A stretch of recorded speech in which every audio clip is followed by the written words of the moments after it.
सुप्रभात, नमस्कार। मैं हूं आपके साथ प्रीति। आइए शुरुआत करते हैं सुबह 7 बजे की हेडलाइंस के साथ।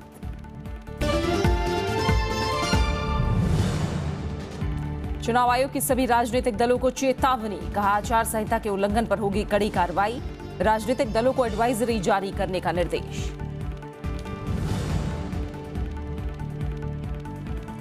पंजाब और गोवा विधानसभा चुनाव के लिए आज से भरे जाएंगे नामांकन। आम आदमी पार्टी का अरविंद केजरीवाल पर दांव। चुनाव आयोग करेगा तैयारियों की समीक्षा।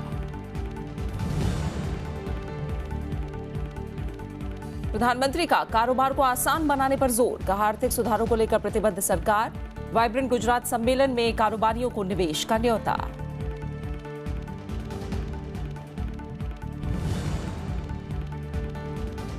कांग्रेस का जन वेदना सम्मेलन आज। दिल्ली में जुटेंगे देश भर से नेता और कार्यकर्ता।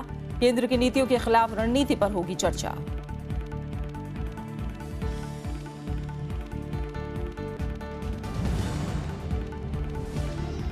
और पहाड़ों पर भारी बर्फबारी से बढ़ी ठिठुरन। शिमला में अभी भी पानी और बिजली आपूर्ति बाधित। दिल्ली, पंजाब, राजस्थान और उत्तर प्रदेश समेत मैदानी इलाकों में शीतलहर।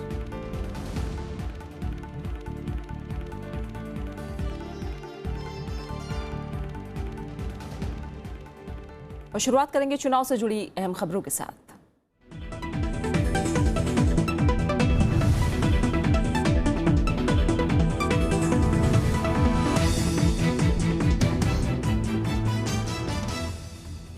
चुनाव आयोग ने आचार संहिता के उल्लंघन पर कड़ी कार्रवाई की चेतावनी दी है। राजनीतिक दलों को भेजी चिट्ठी में आयोग ने कहा कि वो आचार संहिता के उल्लंघन पर चुप नहीं रहेगा। आयोग ने कहा कि शांति, निष्पक्ष चुनाव प्रक्रिया के लिए जरूरी है। आयोग के मुताबिक राजनीतिक दल और उनके नेता ऐसे बयान देने से बाज आएं जो धर्म के नाम पर समाज, शांति और भाईचारा बिगाड़ने का काम करते हैं। आयोग ने राजनीतिक दलों को इस बारे में एडवाइजरी जारी करने को कहा है। चिट्ठी में सुप्रीम कोर्ट के ताजा आदेश का उदाहरण भी है। इस आदेश में धर्म, जाति, संप्रदाय, वर्ग और भाषा के आधार पर वोट मांगने को भ्रष्ट आचरण बताया गया है। उत्तर प्रदेश, पंजाब, उत्तराखंड, गोवा और मणिपुर में 4 जनवरी से आचार संहिता लागू है।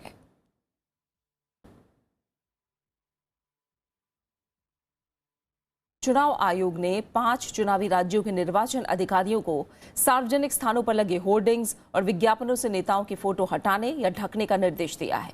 आयोग ने ताजा निर्देश अपने 12 दिसंबर 2004 के दिशा निर्देशों को दोहराते हुए दिए हैं। निर्देश में कहा गया है कि कोई भी राजनीतिक दल या पदाधिकारी अपने राजनीतिक दल के नेता की छवि चमकाने के लिए सार्वजनिक कोष से धन खर्च नहीं कर सकता।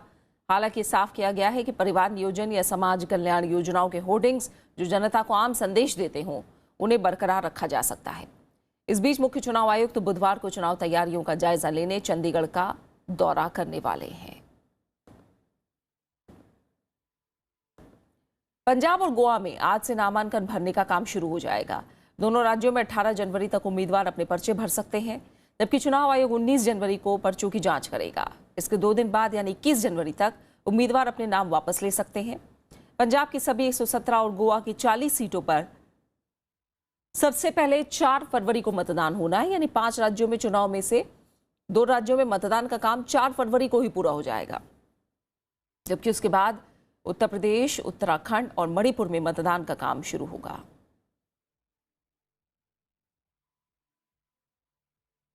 विवादित बयान पर चुनाव आयोग ने साक्षी महाराज को नोटिस भेजकर जवाब मांगा है। आचार संहिता उल्लंघन के मामले में साक्षी महाराज को आज जवाब देना है। हालांकि साक्षी महाराज ने आरोपों से इनकार किया है। चुनाव के लिए किसी पर उन्नाव से बीजेपी सांसद साक्षी महाराज बीते दिनों मेरठ में दिए गए विवादित बयान को लेकर घिरते नजर आ रहे हैं। बयान के बाद जहां विरोधी दल उनकी आलोचना कर रहे हैं, वहीं चुनाव आयोग ने उन्हें कारण बताओ नोटिस जारी कर बुधवार सुबह तक जवाब देने को कहा है। हालांकि साक्षी महाराज का कहना है कि नोटिस का कोई औचित्य नहीं है, क्योंकि उन्होंने किसी संप्रदाय के खिलाफ कुछ नहीं कहा है। मेरी चिंता जनसंख्या को लेकर थी, मेरी चिंता वोटों को लेकर नहीं थी, मेरी चिंता किसी पार्टी को लेकर के नहीं थी। मेरी वीडियो देखी जा सकती है, मैंने किसी संप्रदाय का नाम लिया ही नहीं, मैंने सबके लिए कहा है। तो मुझे लगता है नोटिस का कोई औचित्य नहीं है। वहीं कांग्रेस, समाजवादी पार्टी और वाम दल साक्षी महाराज पर कार्रवाई की मांग कर रहे हैं। इस तरीके का बयान नहीं जारी करना चाहिए। माननीय सर्वोच्च न्यायालय ने भी धर्म जाति के आधार पर रोका है। और इलेक्शन कमीशन को कार्रवाई करनी चाहिए। अब उनका जवाब देखिए क्या आता है, और इलेक्शन कमीशन से हम यही उम्मीद करते हैं कि इस तरह की कोई भी हरकत कोई भी करे उसके खिलाफ कार्रवाई होनी चाहिए। उनके ऊपर हमारे हिसाब से कार्रवाई होनी चाहिए, लेकिन वो इलेक्शन कमीशन तय करें उनके बयान के ऊपर वो क्या स्पष्टीकरण देते हैं। विधानसभा चुनाव के मद्देनजर यूपी समेत 5 राज्यों में चुनाव आचार संहिता लागू है और उल्लंघन पर आयोग ने संज्ञान लेना भी शुरू कर दिया है। उत्तर प्रदेश के मुजफ्फरनगर में पीस पार्टी के अध्यक्ष मोहम्मद अयूब के खिलाफ भी आचार संहिता उल्लंघन का मामला दर्ज किया गया है।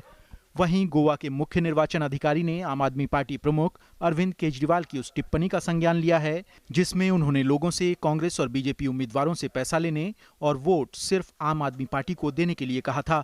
Bureau report, Rajya Sabha TV. Samajwadi party में जारी विवाद को सुलझाने के लिए अखिलेश यादव और मुलायम सिंह यादव के बीच कल बैठक हुई। हालांकि सुलह के फॉर्मूले पर बात बनती नहीं दिख रही है। इधर चुनाव आयोग ने दोनों पक्षों को अपनी बात रखने के लिए 13 जनवरी को बुलाया है। समाजवादी पार्टी के अध्यक्ष मुलायम सिंह यादव के नरम पड़ने पर मुख्यमंत्री अखिलेश यादव मंगलवार उनसे मिलने पहुंचे। बंद दरवाजे के पीछे दोनों के बीच करीब 1.5 घंटे बैठक हुई। हालांकि अखिलेश यादव मुलाकात के बाद मीडिया के सवालों का जवाब दिए बिना निकल गए, लेकिन इस मुलाकात को सुलह का रास्ता निकालने की कोशिश माना जा रहा है। साथी हैं नेताजी, जब संरक्षक बना के रहे हैं और उनका आशीर्वाद है, मुलाकातें हो रही हैं तो साथ हैं, अलग होने का क्या मतलब। जब सिंबल होगा तब ये स्थिति बनेगी। अभी तो मुलाकातें हो रही हैं तो सारे लोग आशान्वित हैं। इधर समाजवादी पार्टी और चुनाव चिन्ह पर दावे के मामले में चुनाव आयोग 13 जनवरी को दोनों पक्षों की बात सुनेगा। अखिलेश और मुलायम के दोनों खेमे आयोग के सामने अपने दस्तावेज पेश कर चुके हैं। इससे पहले सोमवार को मुलायम सिंह ने अपना रुख नरम करते हुए कहा था कि समाजवादी पार्टी में अब कोई विवाद नहीं है और अखिलेश यादव ही पार्टी की ओर से अगले मुख्यमंत्री होंगे। चुनाव के बाद अगला मुख्यमंत्री अखिलेश यादव ही होगा। दूसरी बात हम कह रहे हैं कि पार्टी की एकता के लिए पूरा प्रयास है और हमारी पार्टी एक है। जानकारों का मानना है कि इस विवाद में पार्टी को चुनाव में नुकसान हो सकता है। इलेक्शन से पहले ही अगर कुछ मुद्दे तय कर लिए जाएं तो ज़्यादा बेहतर होगा, क्योंकि अगर उन मुद्दों के साथ चलते हुए वो जाएंगे इलेक्शन लड़ने के लिए तो उनका भविष्य जो है वो अंधकारमय हो जाएगा। पिछले हफ्ते भी विवाद सुलझाने के लिए अखिलेश यादव और मुलायम सिंह के बीच हुई बैठक बेनतीजा रही थी और दोनों गुट पार्टी पर दावा करते हुए चुनाव आयोग पहुंच गए।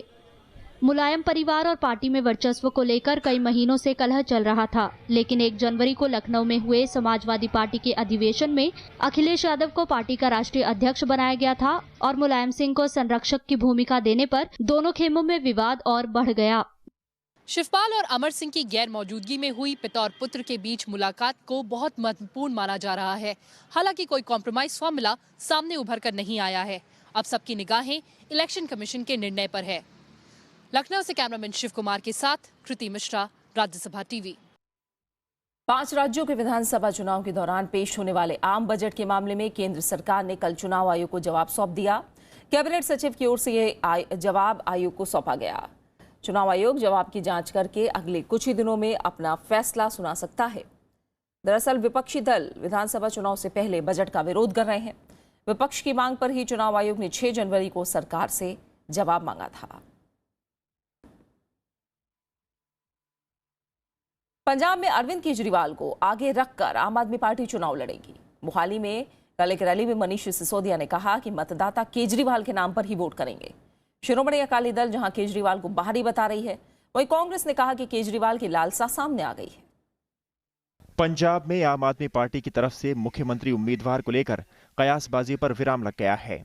मोहाली में प्रचार के दौरान दिल्ली के उप मुख्यमंत्री मनीष सिसोदिया ने मुख्यमंत्री के सवाल का कुछ यूं जवाब दिया। पंजाब तो यही मान के वोट करें कि अरविंद केजरीवाल को मुख्यमंत्री बनाने के लिए वोट दे रहे हैं। मैं इसलिए कहा कि जो भी वादे पूरे कर रहे हैं, अरविंद केजरीवाल ऐसे नहीं भागेंगे। पंजाब के लिए जो जो वादे करें वो पूरे करवाएंगे। इस बयान पर शिरोमणि अकाली दल और बीजेपी ने तीखी प्रतिक्रिया दी है। अकाली दल ने केजरीवाल को बाहरी बताया। बीजेपी ने केजरीवाल से दिल्ली का मुख्यमंत्री पद छोड़ने को कहा। केजरीवाल का निशाना की इत्थे आके, पर जेड़ा केजरीवाल नूं पता ही नहीं पंजाब दा, पंजाबियों की की फितरत है कि पंजाबी की चाहते हैं, जेड़ा पानी इत्थों लैके जाना चाहता है वो जैनू पंजाबी वोट नहीं पाते। सबसे पहले मैं मांग करता हूं कि अरविंद केजरीवाल ये घोषित करें कि पंजाब का मुख्यमंत्री कौन होगा, और अगर वही है तो दिल्ली के मुख्यमंत्री पद से इस्तीफा दे दें। पंजाब कांग्रेस अध्यक्ष कैप्टन अमरिंदर सिंह ने कहा कि मुख्यमंत्री पद के लिए केजरीवाल की लालसा सामने आ गई है। दिल्ली कांग्रेस के नेता भी केजरीवाल को विफल मुख्यमंत्री बता रहे हैं। दिल्ली में जो बुरी हालत उन्होंने करी है, तो केजरीवाल का नाम अगर लिया भी कहीं जाएगा तो अच्छे शब्दों में नहीं लिया जाएगा, एक फेल्ड चीफ मिनिस्टर के नाम से लिया जाएगा। दिल्ली के बाद आम आदमी पार्टी को पंजाब से सबसे ज्यादा उम्मीदें हैं। पिछले लोकसभा चुनाव में पार्टी के चारों सांसद पंजाब से ही जीत कर आए थे। Bureau report, Rajya Sabha TV. और कुछ और अहम खबरें। नोटबंदी के बाद बैंकों में करीब 3 से 4 लाख करोड़ रुपए की काली कमाई जमा कराई गई। आयकर विभाग के अधिकारी के मुताबिक इन खातों की जांच करके काला धन जमा कराने वालों को नोटिस भेजे जाएंगे। आयकर विभाग नोटबंदी के दौरान जमा कराए गए 3 से 4 लाख करोड़ रुपए के मामलों की जांच करके नोटिस भेजेगा। पीटीआई ने विभाग के एक अधिकारी के हवाले से यह जानकारी दी है। इसके मुताबिक नोटबंदी के बाद 60 लाख से अधिक बैंक खातों में 2 लाख करोड़ रुपए से अधिक की राशि जमा कराई गई। इन खातों में कुल 7,34,000 करोड़ रुपए जमा कराए गए हैं। वहीं निष्क्रिय पड़े बैंक खातों में 25,000 करोड़ रुपए की राशि जमा कराई गई है। साथ ही 80,000 करोड़ रुपए के कर्ज का नकद भुगतान किया गया है। नोटबंदी के दौरान पूर्वोत्तर राज्यों में बैंक खातों में बड़ी राशि जमा कराई गई थी और यह आंकड़ा 10,700 करोड़ रुपए से ज्यादा का है। इसके अलावा आयकर विभाग और प्रवर्तन निदेशालय सहकारी बैंकों में विभिन्न खातों में जमा कराई गई 16,000 करोड़ रुपए से अधिक की राशि की भी पड़ताल कर रहा है।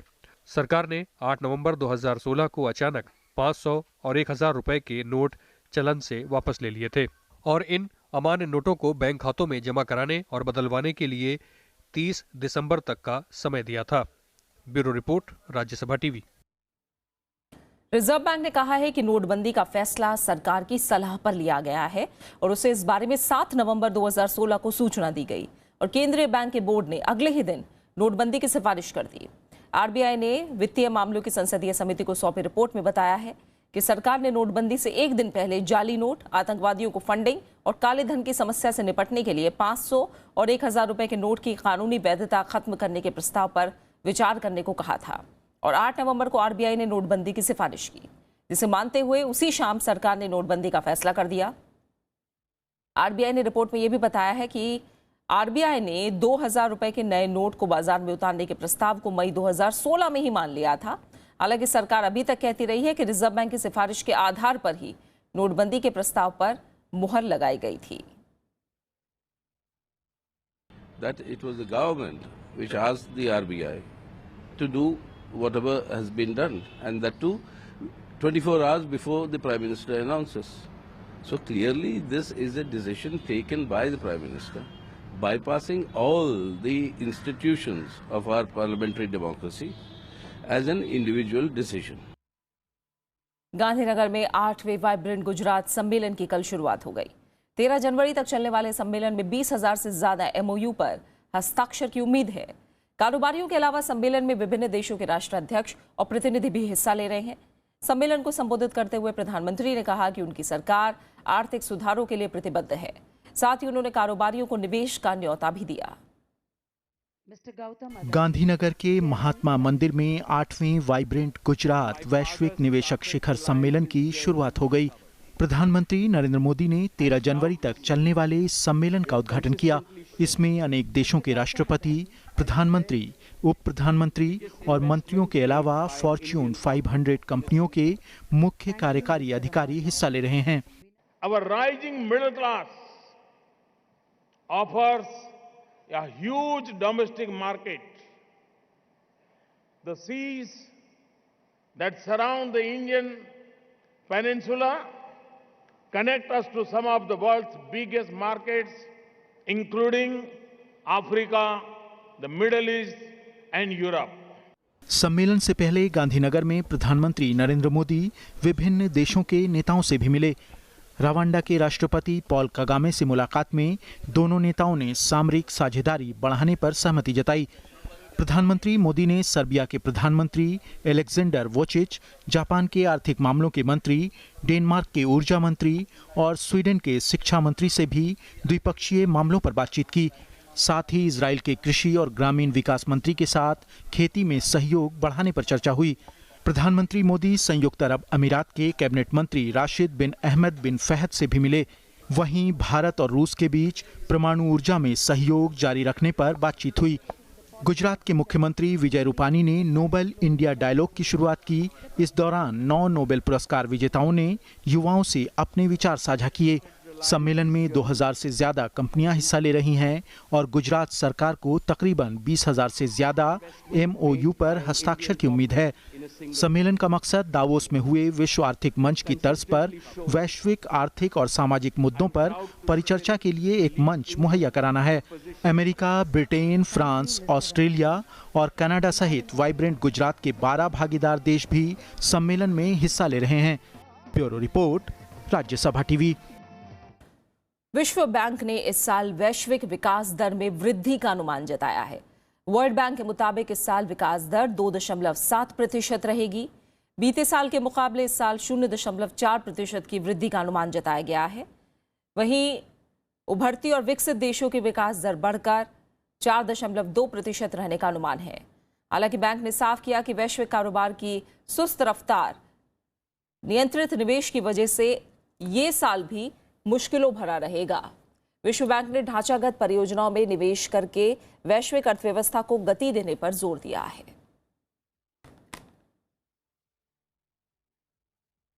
और आप बने रहिए हमारे साथ, लौट रहे हैं एक छोटे से ब्रेक के बाद।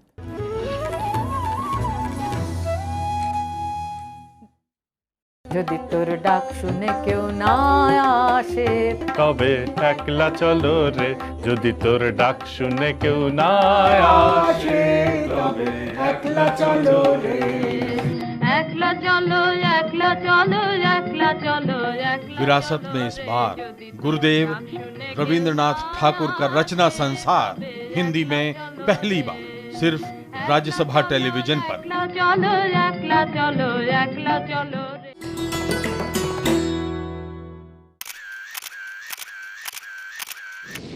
उत्तराखंड में समुद्र तल से करीब 15,500 फुट की ऊंचाई पर मौजूद दुनिया का सबसे ऊंचा गुरुद्वारा पवित्र श्री हेमकुंड साहिब 1936 में बनकर तैयार हुआ गुरुद्वारा श्री हेमकुंड साहिब 10वें सिख गुरु गोविंद सिंह के दुष्ट दमन रूप को समर्पित।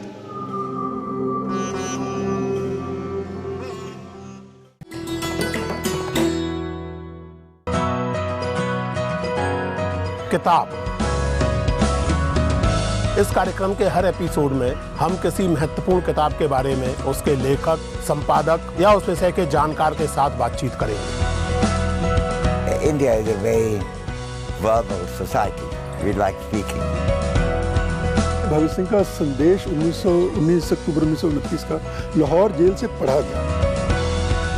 उसमें साफ साफ कहा कि देखो युवकों, हम लोग बम और पिस्तौल के लिए नहीं क्रांति के लिए लड़ रहे, जन संगठनों के जन चेतना के जरिए हमें वो करना है। पश्चिमी समाज में जो सिद्धांतीकरण हुआ राज्य का, उसमें जैसे हॉब्स, लॉक, रूसो जैसे लोगों ने किया, उन लोगों ने मनुष्य के बारे में जो अवधारणाएं बनाई, फुकुयामा उसका खंडन कर रहा है।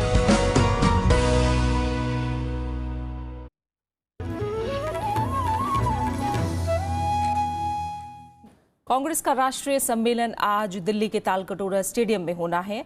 नोटबंदी के विरोध में पार्टी की ओर से किए जा रहे प्रदर्शनों की आगे की रूपरेखा बनाने और लोगों की मुश्किलों का मामला उठाने के लिए ये जन वेदना सम्मेलन हो रहा है। इसकी अध्यक्षता कांग्रेस उपाध्यक्ष राहुल गांधी करेंगे। सम्मेलन में पूर्व प्रधानमंत्री मनमोहन सिंह और पार्टी के दूसरे वरिष्ठ नेताओं के साथ ही देश भर से आए जनप्रतिनिधि हिस्सा लेंगे। खराब खाना और राशन की कालाबाजारी के जवान के आरोपों पर आज बीएसएफ को गृह मंत्रालय को रिपोर्ट सौंपनी है। बीएसएफ ने शुरुआती जांच रिपोर्ट कल सौंप दी थी। बीएसएफ ने दावा किया कि यूनिट के दूसरे जवानों ने ऐसी कोई शिकायत नहीं की है। बीएसएफ ने जम्मू कश्मीर में तैनात बीएसएफ जवान के जारी वीडियो के मामले की जांच शुरू कर दी है। बीएसएफ आईजी डीके उपाध्याय के मुताबिक आरोपों की जांच के बाद जरूरी कार्रवाई की जाएगी। इसके ऊपर फुल फ्लेजेड इंक्वायरी की जाएगी। बीएसएफ वेलफेयर मैटर्स के जितने भी इश्यूज हैं उन पर पूरी तरह से संजीदा है और पूरा ध्यान देती है, और ये हमारे लिए बड़ा सेंसिटिव मैटर है कि इस तरह की बात सामने आई है, और इस इंक्वायरी हो जाने के बाद में जो भी मुद्दे सामने आते हैं उसके मुताबिक जो है अगली कार्रवाई की जाएगी। बीएसएफ का दावा है कि पहले भी सभी पोस्ट से खानों की रिपोर्ट मांगी गई थी, लेकिन इसमें कोई भी शिकायत नहीं मिली। उन्हें वही राशन मिलता है जो सेना को दिया जाता है। साथ ही बीएसएफ ने कहा है कि जवान तेज बहादुर यादव पर कई बार अनुशासनहीनता के आरोप लग चुके हैं। इसने भी वॉलंटरी रिटायरमेंट मांगा है, जो इसका 31 जनवरी से सैंक्शन भी हो गया है। अपने 20 इयर्स की सर्विस के दौरान इसकी 4 बैड एंट्रीज हैं, जिसमें इंटॉक्सिकेशन, AWL, अपने सीनियर से लड़ाई, उसका इज्जत ना करना, मार पिटाई। बीएसएफ के जवान ने सोशल मीडिया में एक वीडियो जारी किया था जिसमें खाने की खराब क्वालिटी और अधिकारियों पर गंभीर आरोप लगाए गए थे। वीडियो के वायरल होने के बाद गृह मंत्री राजनाथ सिंह ने बीएसएफ से रिपोर्ट मांगी है। Bureau report, Rajya Sabha TV. और बात आगे की खबरों की करते हैं। पूर्वी दिल्ली में कल छठे दिन भी सफाई कर्मचारियों की हड़ताल जारी रही। इस बीच एनजीटी ने मामले में नोटिस जारी करके सभी पक्षों से जवाब तलब किया है। वेतन नहीं मिलने से नाराज पूर्वी दिल्ली के सफाई कर्मियों ने मंगलवार को कूड़ा फैलाकर कुछ यूं प्रदर्शन किया। पूर्वी दिल्ली के ज्यादातर इलाकों में इन दिनों यही नजारा है। सफाई कर्मचारी की हड़ताल की वजह से सफाई व्यवस्था चरमरा गई है। कई इलाके कूड़े के ढेर में तब्दील हो चुके हैं। गंदगी की वजह से लोगों को खासी परेशानियों का सामना करना पड़ रहा है। इस बीच एनजीटी ने सफाई कर्मचारियों की हड़ताल और तनख्वाह को लेकर दिल्ली सरकार और सफाई कर्मचारी यूनियन को नोटिस जारी कर जवाब तलब किया है। जो परिस्थिति है वो भी कमोबेश फिर दोबारा से वही स्थिति में आ चुकी है, तो इसलिए उस मुद्दे को हमने बोला कि सारे जितने भी संबंधित जो विभाग हैं या मंत्रालय हैं उन सबके साथ मिल बैठ के दोबारा से समाधान निकले तो शायद हमारी सबकी परेशानी थोड़ी आसान हो। इधर मजदूर संगठनों ने हड़ताल जारी रखने का ऐलान किया है। कल से सड़कों पर उतरेंगे तो हमारा और उग्र करना पड़ेगा। चाहे दिल्ली पुलिस से हमें गिरफ्तार करा लीजिए, चाहे हमारे पे एसमा लगा दो, अपनी जान पर खेल जाएंगे, भूख हड़ताल बैठेंगे, लेकिन इस बार अपने कर्म को जायज हक दिलाकर रहेंगे हम लोग। रविवार को दिल्ली सरकार ने पूर्वी दिल्ली नगर निगम को 119 करोड़ रुपए एडवांस फंड जारी करने का फैसला किया और सफाई कर्मियों से हड़ताल वापस लेने की अपील की थी। लेकिन कर्मचारियों की मांग है कि जब तक उनका पैसा उनके खाते में नहीं आता, उनकी हड़ताल जारी रहेगी। दिल्ली नगर निगम में वेतन भुगतान में देरी को लेकर पिछले साल भी कई बार हड़ताल हुई थी और कोर्ट को दखल देना पड़ा था, लेकिन समस्या का कोई स्थायी समाधान नहीं निकल पाया है। Bureau report, Rajya Sabha TV. हिसाब ना देने वाले एनजीओ पर सुप्रीम कोर्ट ने बेहद कड़ा रुख अख्तियार किया है। कोर्ट ने कहा कि ऐसे एनजीओ को सिर्फ ब्लैकलिस्ट करना काफी नहीं है। कोर्ट ने इन पर सरकारी पैसे के गबन का मामला दर्ज करने, सुप्रीम कोर्ट में रखे गए रिकॉर्ड के मुताबिक देश में रजिस्टर्ड 32.5 लाख एनजीओ में से लगभग 30 लाख बैलेंस शीट जमा नहीं कराते। सुप्रीम कोर्ट ने सरकार से 31 मार्च तक सबका ऑडिट कराने के लिए कहा है। कोर्ट ने सरकार से कहा है कि ऑडिट के बाद दोषी पाए गए एनजीओ पर कार्रवाई शुरू करने और एनजीओ पर दीवानी कार्रवाई की जाए। चीफ जस्टिस JS खेहर की अध्यक्षता वाली बेंच ने सुनवाई के दौरान सरकार की तरफ से हिसाब न लिए जाने पर नाराजगी जताई। कोर्ट ने सरकार से 31 मार्च तक एनजीओ को मान्यता देने पर नई गाइडलाइंस बनाने को भी कहा है। भारतीय ओलंपिक संघ ने सुरेश कलमाड़ी और अभय सिंह चौटाला को संघ का आजीवन अध्यक्ष बनाए जाने का फैसला वापस ले लिया है। हालांकि सुरेश कलमाड़ी ने आयोग के इस पद को स्वीकारने से खुद ही इनकार कर दिया था।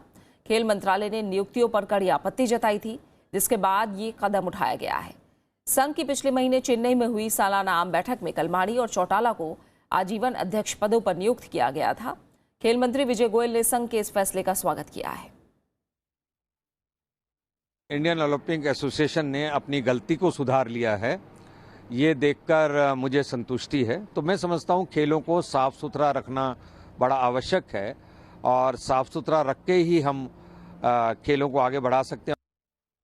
और अहम अंतर्राष्ट्रीय खबरों में अफगानिस्तान के 3 शहरों में हुए सिलसिलेवार बम धमाकों में 50 लोगों की मौत हो गई। बीती रात हुए आतंकवादी हमले में आतंकवादियों ने कंधार के गवर्नर कंपाउंड को निशाना बनाया, जिसमें 11 लोगों को जान गंवानी पड़ी। मरने वालों में 4 अंगरक्षक शामिल हैं। हमला उस वक्त हुआ जब दक्षिण कंधार के गवर्नर और संयुक्त अरब अमीरात के राजदूत के बीच बैठक चल रही थी। इससे पहले दोपहर के समय काबुल में संसद के नजदीक 2 बम धमाके हुए, जिसमें 30 लोगों की जान चली गई। वहीं दक्षिणी हेलमंड प्रांत में 7 लोग मारे गए। प्रधानमंत्री नरेंद्र मोदी ने आतंकी हमलों की निंदा करते हुए अफगानिस्तान को आतंकवाद के खिलाफ लड़ाई में हर संभव मदद देने की बात कही है। ईरान के पूर्व राष्ट्रपति अली अकबर हाशमी रफसंजानी को कल सुपुर्द खाक कर दिया गया। इससे पहले ईरान के वरिष्ठ धार्मिक नेता अयातुल्ला अली खामनेई ने तेहरान विश्वविद्यालय में रफसंजानी की नमाज जनाजा पढ़ाई। इस मौके पर ईरान के राष्ट्रपति हसन रूहानी, संसद सभापति अली लारिजानी, गार्जियन काउंसिल के सदस्य समेत बड़ी तादाद में लोग शामिल हुए। रफसंजानी 1980 के बाद ईरान की राजनीति में एक ताकतवर नेता के रूप में उभरे। वो 1989 से 1997 तक देश के राष्ट्रपति रहे, लेकिन 2005 के चुनाव में महमूद अहमदीनेजाद से हार गए। रफसंजानी का रविवार को तेहरान में 82 साल की उम्र में निधन हो गया था। और खेल की दुनिया से हम खबर है, फुटबॉल विश्व कप में अब 32 की बजाय 48 टीमें हिस्सा लिया करेंगी। फुटबॉल की सबसे बड़ी संस्था फीफा ने कल ज्यूरिख में हुई बैठक में इस बात का ऐलान किया। इसका मकसद विश्व कप को ज्यादा समावेशी बनाना है। फैसला 2026 से लागू होगा। इसके तहत नॉकआउट स्टेज में 3-3 टीमों के 16 ग्रुप बनाए जाएंगे। इनमें से 32 टीमें अगले चरण में जाएंगी। बदलाव के बाद टूर्नामेंट में मैचों की संख्या 64 से बढ़कर 80 हो जाएगी। 1998 के बाद पहली बार विश्व कप में भाग लेने वाली टीमों की संख्या बढ़ाई गई है। उपराष्ट्रपति मोहम्मद हामिद अंसारी ने कल अपने निवास पर भारतीय दूरसंचार सेवा के प्रशिक्षु अधिकारियों से मुलाकात की। मुलाकात के दौरान प्रशिक्षु अधिकारियों ने अपना परिचय दिया और अकादमिक पृष्ठभूमि के बारे में बताया। प्रतिनिधिमंडल के साथ सचिव दूरसंचार और दूसरे आला अधिकारी भी मौजूद थे। 2014 बैच के प्रशिक्षु अधिकारियों के प्रतिनिधिमंडल में 17 अधिकारी शामिल हैं। पूर्व प्रधानमंत्री लाल बहादुर शास्त्री की आज पुण्यतिथि है। लाल बहादुर शास्त्री 9 जून 1964 से 11 जनवरी 1966 तक देश के प्रधानमंत्री रहे। जय जवान जय किसान के नारे से देश को आगे बढ़ाने वाले प्रधानमंत्री लाल बहादुर शास्त्री का जन्म 1904 को उत्तर प्रदेश के मुगल सराय में हुआ था। अपने मेहनत और सद्गुणों से विश्व इतिहास में अमर शास्त्री जी का समस्त जीवन देश की सेवा में ही बीता। देश के स्वतंत्रता संग्राम और नव भारत के निर्माण में शास्त्री जी का महत्वपूर्ण योगदान है। उनका व्यक्तित्व और विचारधारा बापू जैसे थे। गुदड़ी के लाल के नाम से मशहूर शास्त्री जी सादगी, उच्च विचार और शिष्टाचार की अनूठी मिसाल है। ताशकंद समझौते पर हस्ताक्षर करने के बाद 11 जनवरी 1966 की रात उनका निधन हो गया था। और अब आखिर में हेडलाइंस। चुनाव आयोग की सभी राजनीतिक दलों को चेतावनी, कहा आचार संहिता के उल्लंघन पर होगी कड़ी कार्रवाई। राजनीतिक दलों को एडवाइजरी जारी करने का निर्देश। पंजाब और गोवा विधानसभा चुनाव के लिए आज से भरे जाएंगे नामांकन। आम आदमी पार्टी का अरविंद केजरीवाल पर दांव, चुनाव आयोग करेगा तैयारियों की समीक्षा।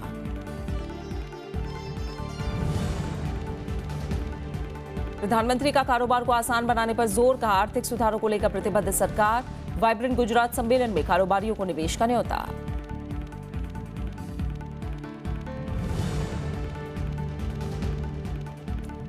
कांग्रेस का जनवेदना सम्मेलन आज। दिल्ली में जुटेंगे देश भर से नेता और कार्यकर्ता। केंद्र की नीतियों के खिलाफ रणनीति पर होगी चर्चा।